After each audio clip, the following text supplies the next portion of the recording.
কেমন আছো সবাই? আচ্ছা, আজকে আমাদের ক্লাসের টপিকটা হচ্ছে add and format text. Add and format text. আমরা যদি কোনো ডকুমেন্ট, যেমন আমি একটা আলাদা ডকুমেন্ট ওপেন করি, এটা আমার একটা ডকুমেন্ট। আমি যদি মনে করি যে আমার এখানে টেক্সট অ্যাড করতে হবে, তাহলে আমাকে এই যে কার্সর পয়েন্টারটা, এটা হচ্ছে মাউস পয়েন্টার, এখন যেটা ফ্ল্যাশিং করছে এই পয়েন্টারটাকে বলা হয় কি কার্সর পয়েন্টার বা মাউস পয়েন্টার। আর এখন যেটা আইবিএমের মতো যেটা ফ্ল্যাশিং করছে, আমরা যেটা দেখছি রিসার্ভের এই জায়গায়, এখানে যে ফ্ল্যাশিং করছে, এখন আমরা যদি কোনো কিছু লিখি তাহলে লেখাটা এখান থেকে শুরু হবে। যেমন আমি যদি এখন লিখি যে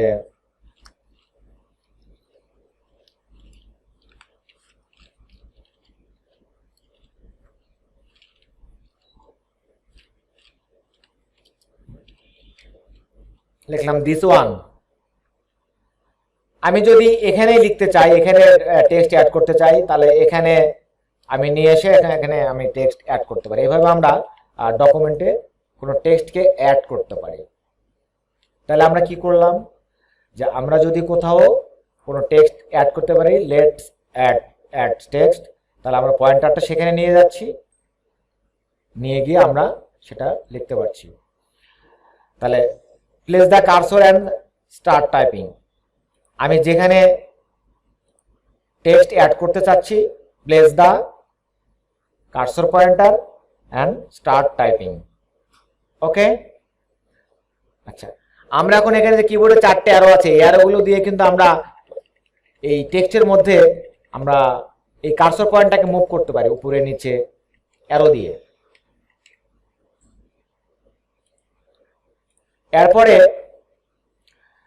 যদি আমরা কোনো ওয়ার্ডকে রিপ্লেস করতে চাই, তাহলে আমরা কি করব, যেমন আমাদের এখানে লেখা আছে ওল্ড, স্টোন, এজ। আমরা যদি কোনো ওয়ার্ডকে চেঞ্জ করতে চাই, যেমন টুডে লেখা আছে, আমি টুমোরো লিখতে চাই, তখন আমি এই ওয়ার্ডকে ডাবল ক্লিক করব। এখন এখানে যদি আমি লিখে দিই টুমো আর ডবল, আচ্ছা, আমার যদি বানান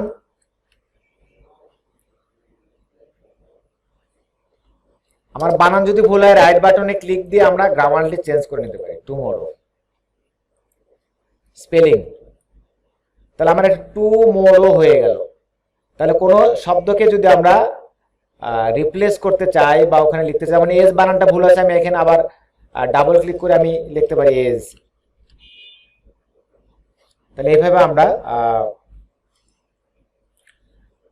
মানে ডাবল ক্লিক করে টাইপ করতে পারছি বা রিপ্লেস টেক্সট করতে পারছি বা ওয়ার্ড করতে পারছি।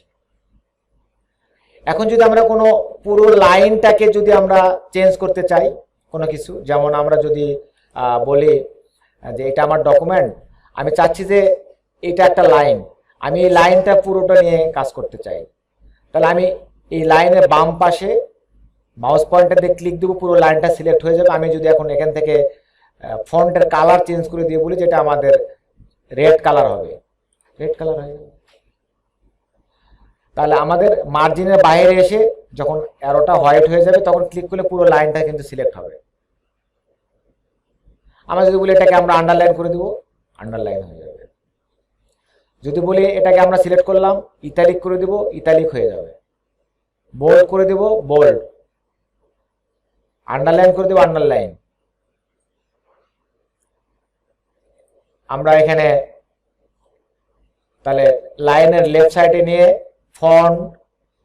Font size, colour, bold, italic, underline. আমরা আরো দেখি যে আমি যদি এটাকে বলি যে আমার বোল্ড থাকবে না, আবার বোল্ডে ক্লিক দিতে হবে এগেইন, আবার ইতালিকে ক্লিক দিতে হবে এগেইন, আবার আন্ডারলাইনে ক্লিক দিতে হবে এগেইন। আমি যদি এগুলো কোনো কিছুই না করি, আমি একবারে যদি বলি যে আমার এই ফরম্যাটটা চাই না, এখানে একটা অপশন আছে যেটাকে বলা হয় clear all formatting. Clear all formatting আইকনটা একটু ক্লোজ আপ করে দেখাই।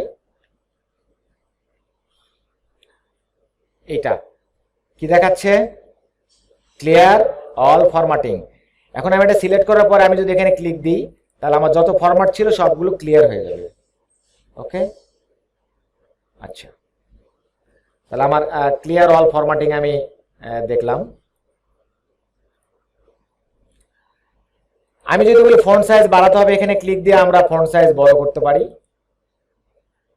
আবার এখানে গিয়েও আমি ইনক্রিজ ফন্ট সাইজটা আছে, শর্ট কমান্ড আছে, এটাও বড় হবে। আবার এখানে দিয়ে ছোট হবে।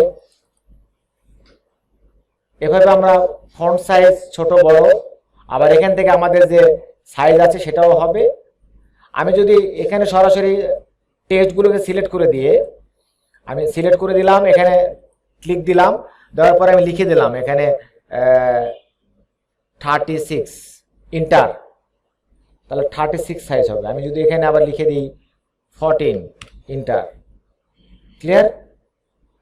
এখন যদি বলি আমার ফন্ট চেঞ্জ হবে, এখানে ফন্ট, এটা হচ্ছে ফন্ট সাইজ, আর এটা হচ্ছে পরে ফন্ট। এখানে বিভিন্ন ফন্ট ফ্যামিলির টেক্সট আছে, যেমন আমি এখানে একটা টেক্সট দিলাম জেনুইন, তাহলে এটা একটা টেক্সট। স্যান্ডেলিনা, স্যান্ড্রেলা, আমি স্যান্ডেলার এখানে দেখো আমার অনেক ধরনের টেক্সট আছে, আমি এখান থেকে আমরা ব্যবহার করতে পারি। অথবা আমি যদি চাই, আমি বলেছিলাম যে এখানে একটা গ্রুপ আইকন আছে, যেমন এখানে এই যে ফন্টের আন্ডার এখানে একটা গ্রুপ আইকন আছে না, আমি গ্রুপ আইকনে ক্লিক দিলে ফন্ট ডায়লগ বক্স আসবে। এখানে এখানে ক্লিক দিলে যে ফন্ট ডায়লগ বক্স আসছে, এখান থেকে আমরা যে ফন্টটা আমরা এখান থেকে আমরা ফন্টগুলোকে আমরা যদি সিলেক্ট করে আমরা দেখি, আমি এটাকে মিনিমাইজ করে দেখাই একটু, যে আমি সাপোজ আমি এই সেন্ডারটা সিলেক্ট করলাম, এটার আর একটা শর্টকাট কমান্ড আছে গ্রুপ আইকনে, কন্ট্রোল-D। আমি এখানে পয়েন্টার রাখলাম, আমি অ্যারো দিয়ে দেখলাম যে আমার এই যে বক্সের মধ্যে আমার কি ধরনের ফন্ট দরকার বা কোন ধরনের ফন্ট আমার সুন্দর লাগবে, আমরা কিন্তু এখানে দেখতে পাচ্ছি।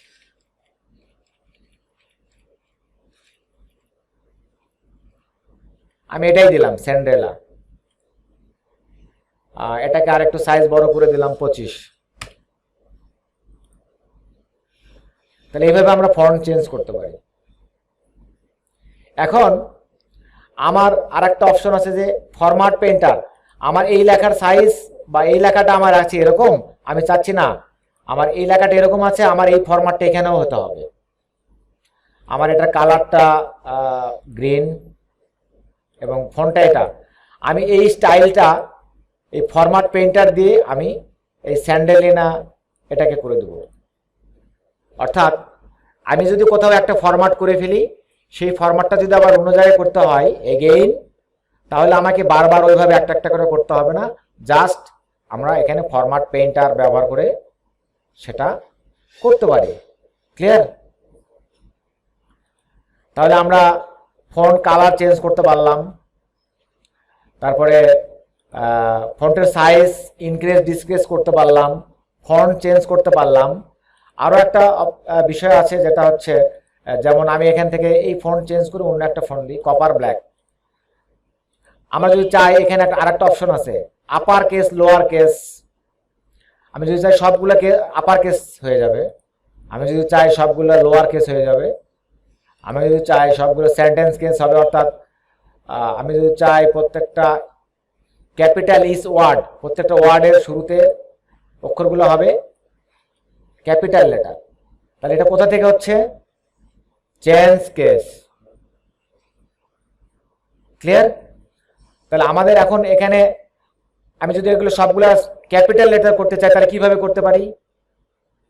চেঞ্জ কেস থেকে আপার। ক্লিয়ার? একটা শর্টকাট কমান্ড আছে, শিফট ধরে রেখে আমরা যখন F3 কন্টিনিউয়াসলি প্রেস করব, আমাদের যে ধরনের দরকার শিফট ধরে রেখে F3, ফাংশন কি F3 আমরা প্রেস করব, যেটা আমাদের দরকার আমরা সেটা করব। এটা একটা শর্টকাট কমান্ড। তাহলে আজকে আমাদের ডকুমেন্টের টেক্সট অ্যাড করা, টেক্সট ফন্ট চেঞ্জ করা, ফন্টের সাইজ চেঞ্জ করা, ফন্টকে ছোট করা বড় করা, ক্যাপিটালাইজ করা, বোল্ড করা, ইটালিক করা, আন্ডারলাইন করা, এগুলো কারো প্রবলেম আছে? আচ্ছা, এইখানে আরেকটা অপশন আমি দিয়ে দিই, যেটা হচ্ছে পরে সুপারস্ক্রিপ্ট সাবস্ক্রিপ্ট একটা বিষয় আসে। যেমন আমাদের অনেক সময় আমরা লিখি এরকম যে 1st, আমরা অনেক সময় লেখাতে দেখেছি যে এই এসটিটা এরকম আছে, এরকম আছে না উপরে, এসটিটা এরকম উপরে যায় এরকম। আবার যদি আমরা বলি এখানে আবার আমি ক্লিক দেবো, এটা নর্মাল হয়ে যাবে। যেমন H2O, আমি এই 2টাকে যদি সাবস্ক্রিপ্ট করে দিই তাহলে কি হবে? এটা এখন কি হলো? H2O কি? তার মানে আমাদের এখানে সাবস্ক্রিপ্ট অর্থাৎ নিচে, সুপারস্ক্রিপ্ট অর্থাৎ উপরে। যেমন আমরা যদি এখানে বলি যে A স্কয়ার, এটাকে সিলেক্ট করে আমরা এটা করে দিলাম। আবার আমাকে এটাতে ক্লিক দিলে এটা নর্মাল হয়ে যাবে। এটা হচ্ছে সুপারস্ক্রিপ্ট এন্ড সাবস্ক্রিপ্ট, ঠিক আছে?